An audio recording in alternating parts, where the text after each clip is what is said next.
Terus gugatan kedua begini, ada orang muslim yang sujud sama berhala. Untuk menjadi murtad itu harus 7 anggota apa cukup 4 jabah alal ardi?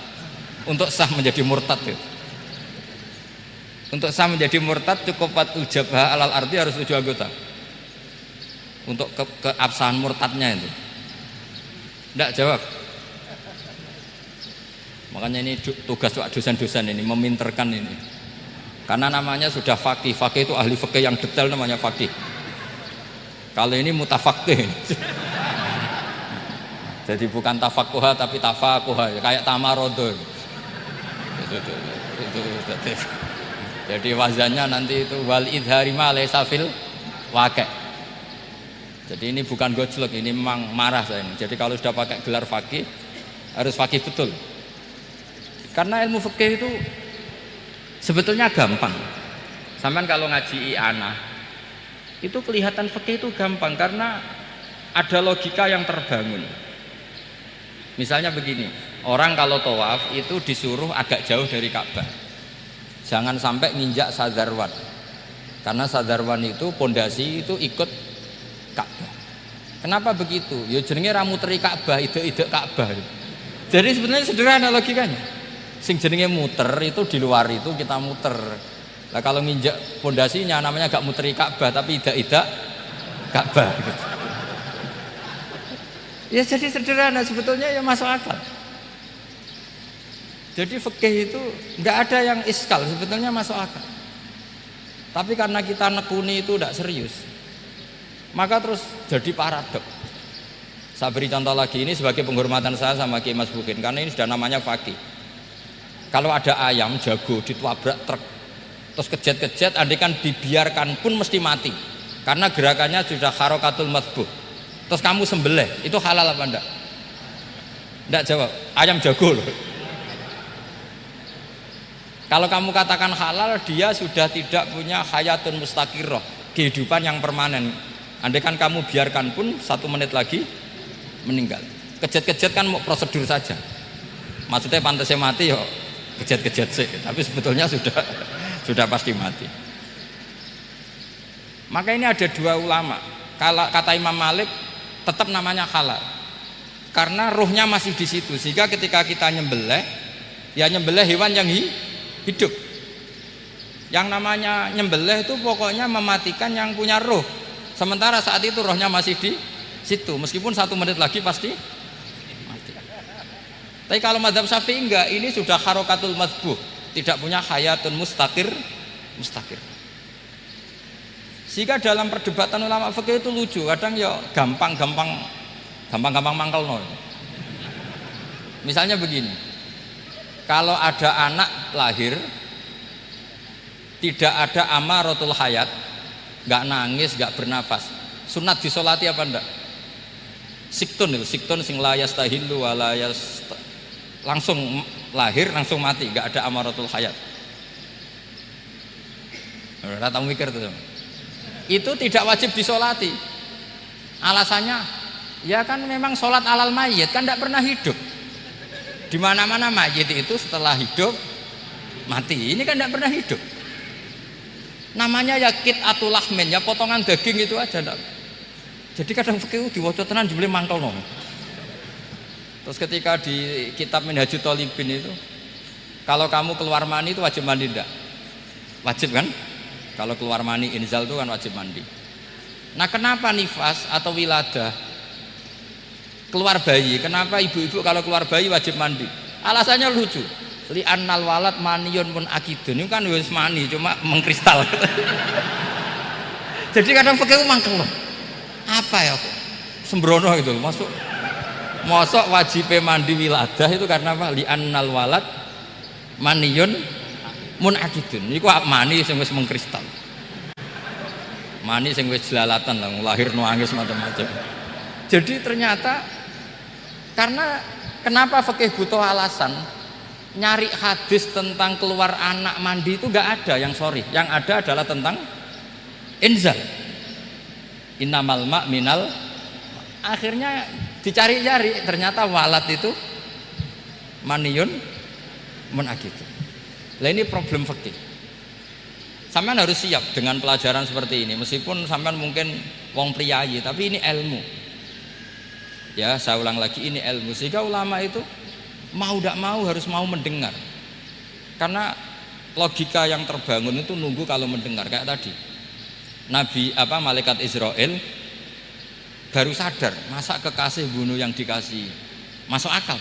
Iso mikir juga Israel. Kalau sama sampean sih nggak nerima, tetap selonang-selonang. Ini masalah Ibrahim Khalilur Rahman. Sehingga kita di alasan fikih itu harus kita dengar. Saya dulu itu, saya sampai sekarang itu sama, kalau bayi lahir masih sudah berbentuk bayi, saya sendiri berpendapat sebaiknya disolatin. Kalau sudah berbentuk bayi, meskipun tidak tidak nangis, tidak ada amaratul hayat. Kan yang digugurkan itu wajibnya, bukan masalah boleh dan tidak. Itu banyaklah perdebatan ulama di bab itu.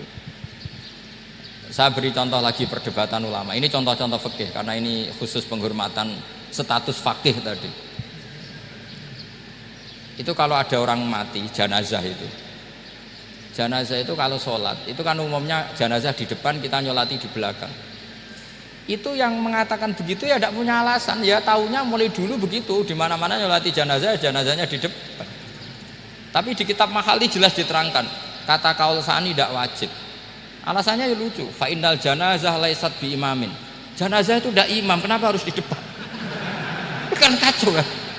Lu coba alasannya di depan apa? Dia ada imam kok.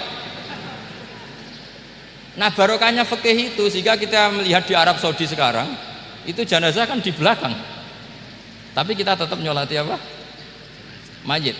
Kalau di Arab Saudi musim haji itu jenazahnya di kamar mayit, tapi kita nyolati.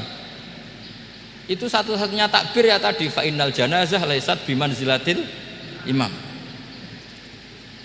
Tapi jangan praktekkan, nanti dia kepaliran sesat tuh. Saya hanya cerita ilmu, jangan dipraktekkan. Kalau dipraktekkan pasti jadi aliran sesat. Mono jenazah ning mburi imame kok ngarep aliran sesat. Sebetulnya bukan sesat gitu. Uji coba fikih. Ya karena tadi fa innal janazah laisat bimanzilatil. Bukti lagi kalau sampean sholat ghaib.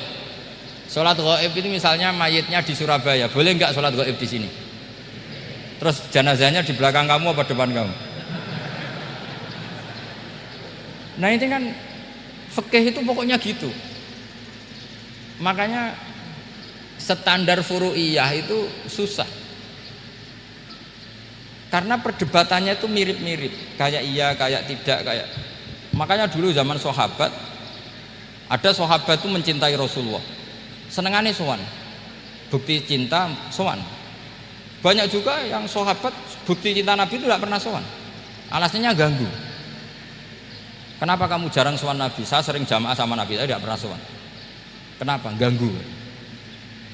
Biar Nabi kalau di rumah sama anak istrinya, saya tidak mau ganggu. Makanya saya termasuk kiai yang gak pati seneng disowani. Karena ya itu tadi. Kalau mulang seneng saya, kalau disowani biasa saya. Kalau kiai roba itu nilii, nak pernah sepuh jadi rasuan nilii. Jadi beda, saya sering ditilii kiai-kiai sepuh. Tapi bahasanya tentu tidak sowan, tapi nopo nilii. Kalau sowan itu banyak. Ketika Rasulullah wafat, itu separuh sahabat hampir mayoritas, ya Rasulullah kita semua ingin kita dulu yang meninggal karena engkau begitu penting. Maka jangan meninggal dulu, kita yang meninggal. Kalau kita yang meninggal itu nggak apa-apa, tapi kalau engkau penting jangan meninggal. Tapi ada saja sahabat, tidak seperti itu. Saya suka Rasulullah meninggal dulu. Alasannya masuk akal. Biar Allah menyaksikan saya kama usaddikuhu hayyan usaddikuhu maitan. Allah biar menyaksikan saya iman kepada Nabi ketika masih hidup, dan saya buktikan setelah mati pun, setelah meninggal pun, setelah wafat pun iman. Jadi ternyata baisnya itu supaya orang tahu bahwa iman kita kepada Nabi itu iman yang super. Sehingga ketika beliau sugeng ya kita iman, setelah wafat juga kita iman. Kai usaddikuhu maitan kama usaddikuhu hayyan. Supaya saya mentasdikkan beliau setelah meninggal sebagaimana kita mentasdikkan beliau saat masih hidup. Dan ternyata Allah ridho dengan perkataan sahabat itu. Kenapa Allah ridho? Karena menjadi pelajaran bagi orang-orang yang ditakdir gak menangi Rasulullah SAW. tetap mereka iman. Jangan kayak setan tuh kurang ajar betul kalau iblis itu. Masyhur itu, iblis itu nangis-nangis neng Nabi Musa. Iblis itu takutnya sama Allah itu luar biasa, sampean kalah. Iblis itu setiap ketemu malaikat karena dia ngerti alam gaib, mesti apa itu? Kama sali syaitani isqala lil insani kufur falamma kafara qala inni bari'um minka inni akhafu wa rabbal alamin. Jadi setan iblis itu paling sering bilang inni akhafu wa rabbal alamin karena iblis itu tahu surga, tahu neraka, tahu kekuasaannya Allah. Jadi takutnya sama Allah luar biasa. Makanya setiap dia mengajarkan kekafiran, setelah orang itu kafir gimana? Inni bari'um minka inni akhafu wa rabbal alamin. Saking takutnya sama Allah, suatu saat iblis ini datangi Nabi Musa. Karena tahu Nabi Musa itu kalimullah, orang yang bisa komunikasi langsung dengan Allah. Ya Musa ya kalim Allah, saya ini makhluk, saya takutnya sama Allah luar biasa. Tolong rayukan Allah supaya nerima tobat saya. Karena dirayu terus lama-lama Nabi Musa bilang, oke, tak rayukan Allah. Sama Allah, karena Musa kekasihnya, ya Allah iblis punya ingin tobat, tolong dikasih hak tobat. Kata Allah, oke, dia bisa tobat asal mau sujud di makamnya Nabi Adam, karena kesalahannya dia gak mau sujud sama Nabi Adam. Semenang Nabi Musa karena ada cara untuk iblis menjadi tobat. Dikasih tahu sama Nabi Musa, alhamdulillah kamu diterima tobatnya. Syaratnya apa? Sujud ke kuburannya Nabi Adam. Wah iblis ya tau aslinya terus asjuduhu maitan wa qad la asjuduhu hayyan. Oh zaman urip aku ora gelem pomene wis mati. Oh dasar setan itu. Zaman urip aku ora gelem wis mati mbok kon sujud. Kumat maksudnya terus ya sudah terus sampai sekarang akhirnya. Kalau sekarang sudah tidak mungkin lagi karena nggak ada Nabi Musa sudah.